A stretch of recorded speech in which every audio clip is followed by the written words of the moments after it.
हा गोपाळ कसा असेल? मी गोपाळकडे जातो. मी कोण आहे? हे जग काय आहे? मी उपाशी मरीन, पण तुझ्या हातातून फळ कधीच नाही खाणार.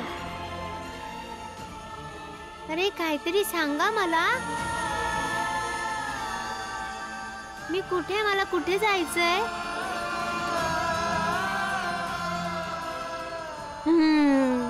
मी कुठून आलोय? कुठे जायचंय मला? तू इथं काय करतोयस? आणि हे तुला काय झालं? कोण गोपाळ?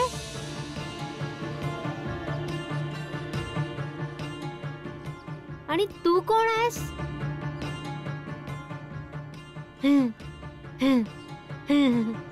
मी कोण आहे? हे जग काय असतं? कोण आहे ज्याने हे सगळं गोल बनवलं? आणि याच्यासोबत कधीपासून खेळतोय? आणि मी कधीपासून फिरतोय?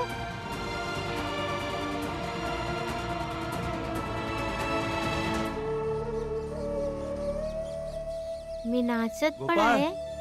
काय झालंय तुला?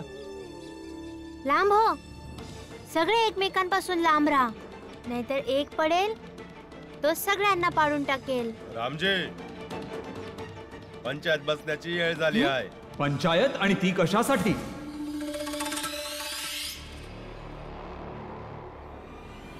ज्या दोन लोकांना गुन्हेगार म्हणून सिद्ध करण्याचा प्रयत्न सुरू आहे, त्यामधला एक तर मारला गेला आणि दुसरा वेडा झालेला आहे. महाराज, हे गेलेत का तुम्ही यासनी मारलं? हा आरोप प्रत्यारोपांचा खेळ चालतच राहील. सत्य तर हेच आहे की हा मेलेला आहे. महाराज, तुमच्या विरोधात साक्ष हे देतील. आता तुम्ही पंचायत लावत राहा आणि आम्ही ठाण्यात जातो.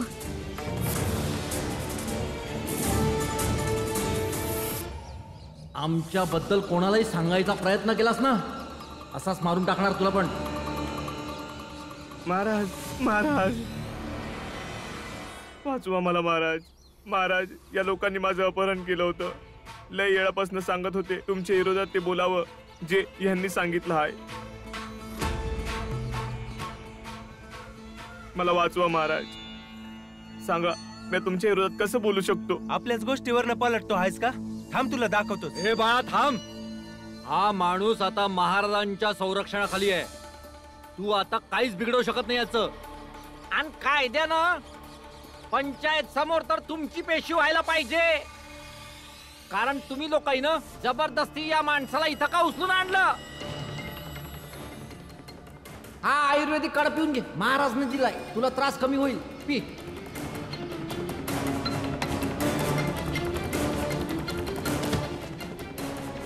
कोण आहात तुम्ही? सांगा ना.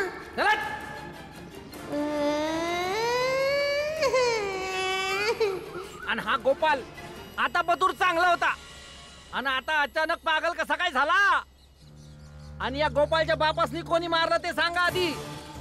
पोलिसात नंतर जा, त्याने आम्हाला काहीही फरक पडत नाही. सगळ्यात आधी आमची पंचायत ठरवेल की यांचं काय करायचंय ते. होय, मग बसवा ना पंचायत. आम्ही तुमच्या पंचायतला नाही घाबरत. आधी बी बसवत होता ना, आता बी बसवा. भीम बरोबर बोलतो आहे. मी आताच ठाण्यात जाऊन पोलिसांना आग्रह करतो की त्यांच्या देखरेखीखाली समजा काही झालं पाहिजे. आणि तसं भी चूक तर झालीच आहे आणि चुकीची शिक्षा भेटायच पाहिजे.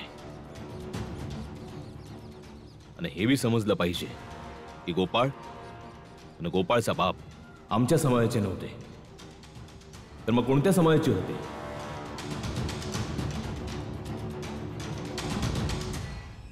आणि तुम्ही लोक, तुम्ही समजे आमच्या समाजाचे राग करता नव्ह, तर मग गोपाळ आणि गोपाळाचा बाप आमच्या समाजाचे म्हणून का राहिले? हे कारस्थान का आणि कशापायी केलं?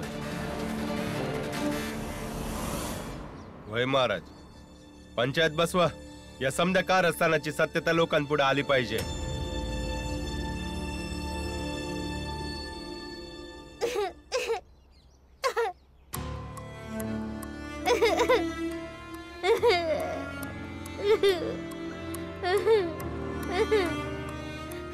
गोपाळ, सौताला सांभाळ र.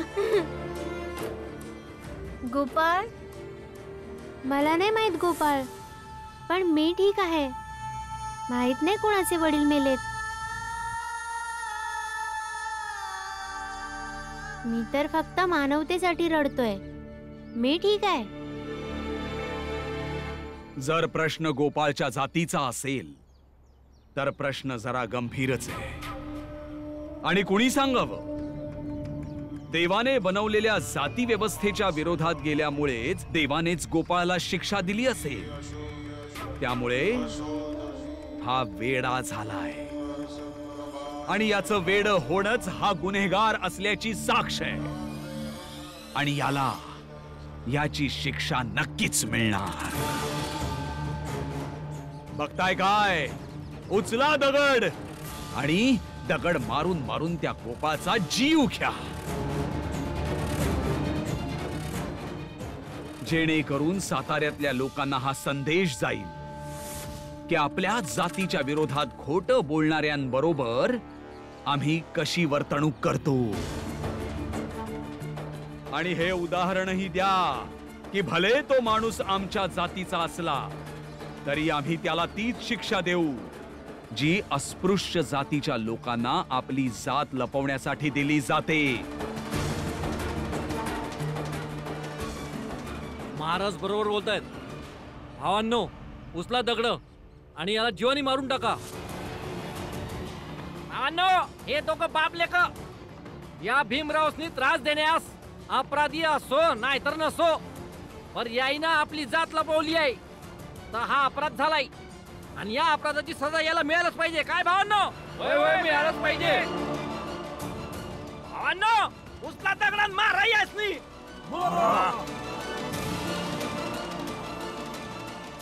मारा यासनी. लाज नाही वाटत तुम्हा लोकांसनी? एका लहान पोरासनी दगड मारणार होय? दगड उचलायच्या आधी तुमचे हात का नाही थरथरले? हा, धर्म, ज्ञान, संस्कृतीच्या गोष्टी करणारे तुम्ही आज किती खुजे दिसतायत. हा कोणत्या बी जातीचा असो, पण त्याच्या आधी हा एक माणूस आहे. आणि आम्ही इथं असताना याला एक दगड तर काय कोणी हात बी नाही लावू शकत. भीमराव, हस्तक्षेप सहन केला जाणार नाही तुझा. ह्याला शिक्षा आम्ही अवश्य देणार. हस्तक्षेप नाही करत आहे महाराज. आणि खबरदार, कोणी बी दगड मारला तर. आणि महाराज, गोपाळ जेव्हा बरं होईल ना तेव्हाच ठरवूया, तुम्ही बी आणि आम्ही बी.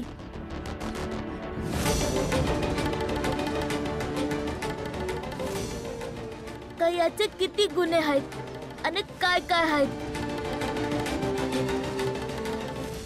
आणि विश्वास ठेवा महाराज, गोपाळला म्या बरं करणारच. हा भीमराव बरं करेल.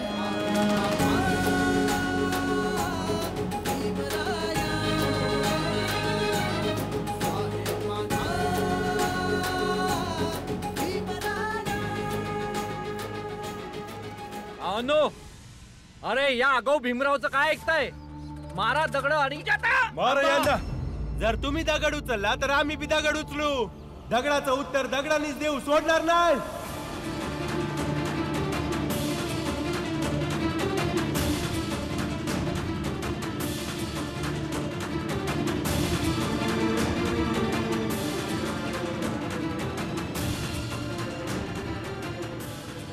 भीम, गोपाला घेऊन जा इकडनं. गोपाळ, तू माझ्या संग चल. कोण गोपाळ? हा एक गोपाळ. तू चल आता.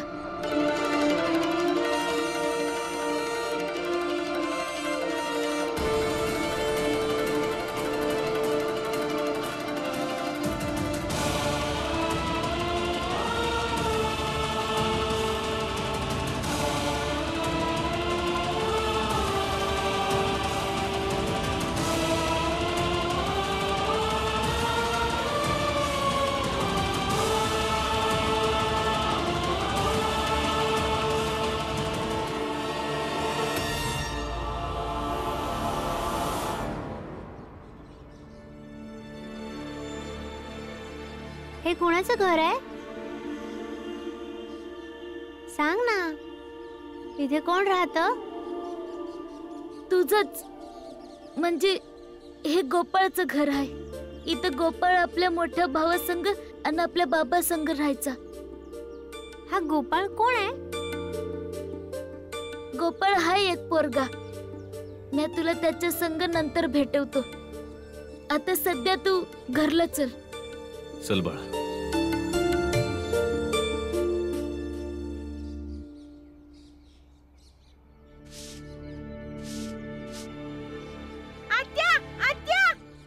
काय झालं भाऊ? रातभर कुठं होता तुम्ही समजे? मीरा, मी नंतर तुला समजावतो. हा गोपाळ इथं काय करतोय? हे माझं घर आहे.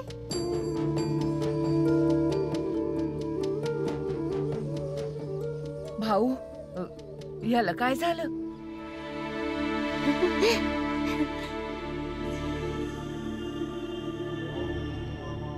महाराज, आपल्या समाजातला गोपाल त्या आगाऊ भीमरावच्या घरी राहतोय.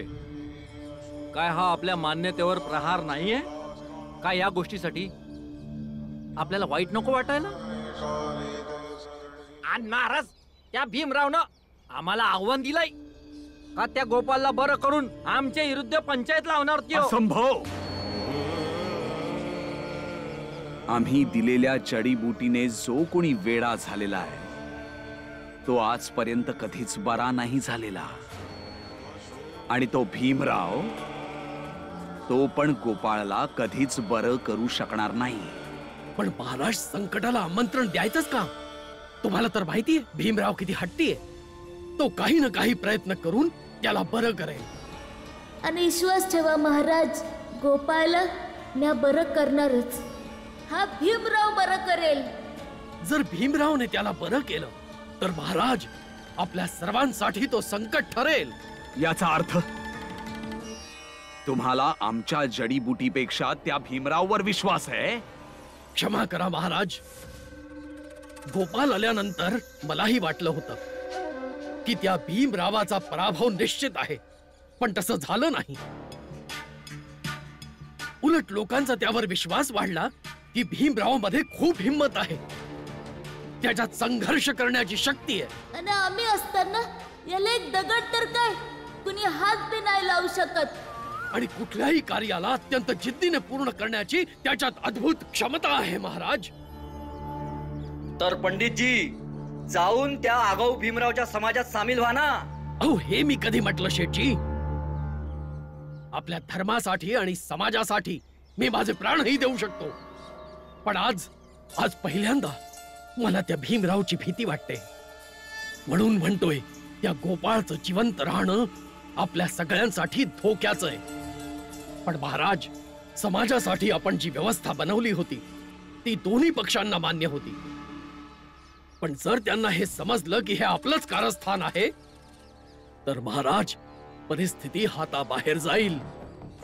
वय महाराज, पंडितजी अगदी बरोबर बोलतात. तर मग त्या गोपाळचा देखील शेवट करून टाका.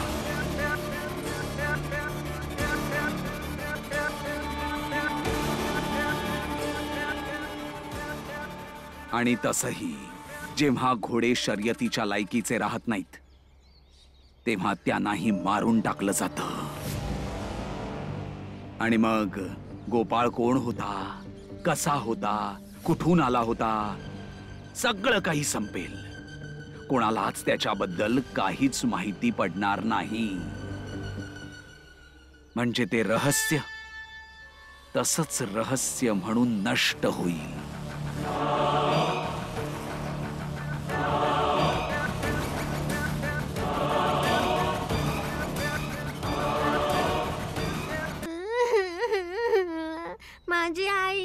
माझी आई कुठे आहे? घरात माझी आई कुठे आहे?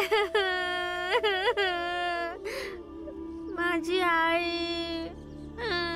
गोपाळ, माझी आई कुठे आहे? गप हो गोपाळ, रडू नगस. माझी आई कुठे आहे घरात?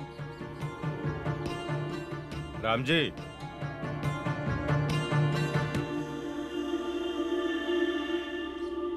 ते गोपाळच्या बाबांचं परत अजून तिथेच पडलेलं आहे,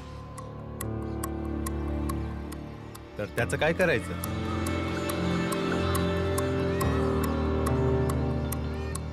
त्या लोकांनी ठाव आहे पुरंच्या की गोपाळचे वडील आपल्या समाजाचे नव्हते, तरी बी ते लोक त्यांचा अंतिम संस्कार नाही करणार. त्यामुळं त्यांच्या अंतिम संस्काराची व्यवस्था आपल्यालाच करावी लागेल. तू तयारीला लाग. गोपाळ त्यांचा पोरगा आहे, तर अग्नी भी तोच देईल. आम्ही गोपाळला घेऊन येतो. ठीक आहे, तुम्ही लोक या, मी जाऊन तयारी करतो.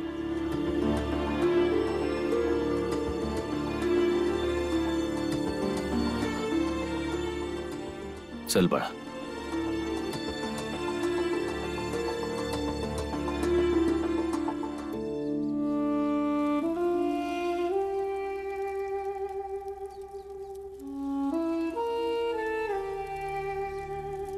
गोपाळ, बाबांच्या चितेला अग्नी दे. गोपाळ? गोपाळ नाही आला का? हे कोणाचे वडील आहेत? तुझेच बाबा आहेत गोपाळ. चितेला अग्नी दे. का? मी यांच्याकडून आग उधार घेतलीये का? नाही बाळा, तू यांच्याकडनं आपलं जीवन उसनं घेतलं आहेस. या बदल्यामध्ये यांना थोडी अग्नी दे. हे बघा, मी तुमच्याकडून काहीच नाही घेतलं. मला तर हे पण नाही माहित की तुम्ही कोण आहात. तरी पण हे सगळे मला तुम्हाला आग द्यायला सांगतात. मला नाही माहित हे सगळे लोक कोण आहेत, तुम्ही कोण आहात. तरी पण मी तुम्हाला आग देतो, पण माझी आग मला परत करायची. हा,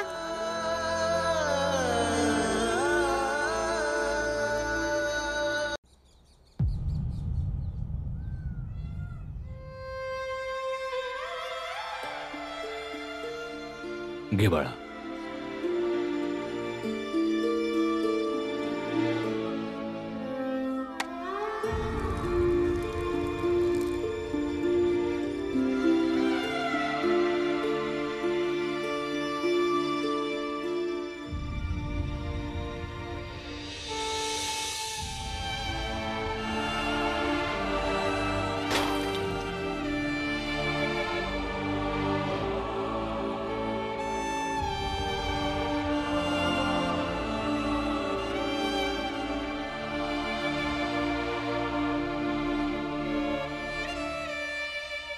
भीम,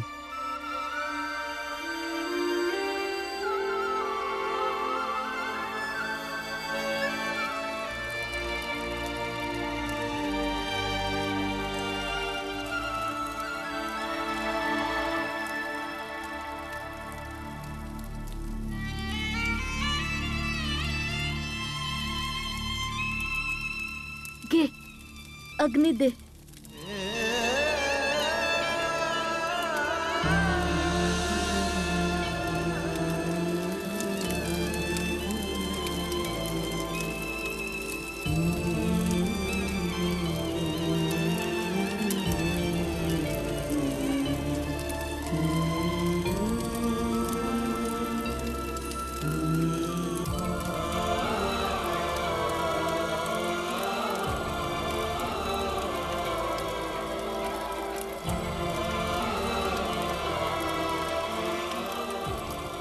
महाराजच्या कारस्थानामुळे गोपाळच्या बाबासनी आपला जीव गमवावा लागला, पण गोपाळ संघ असं काय बी होऊ देणार नाही.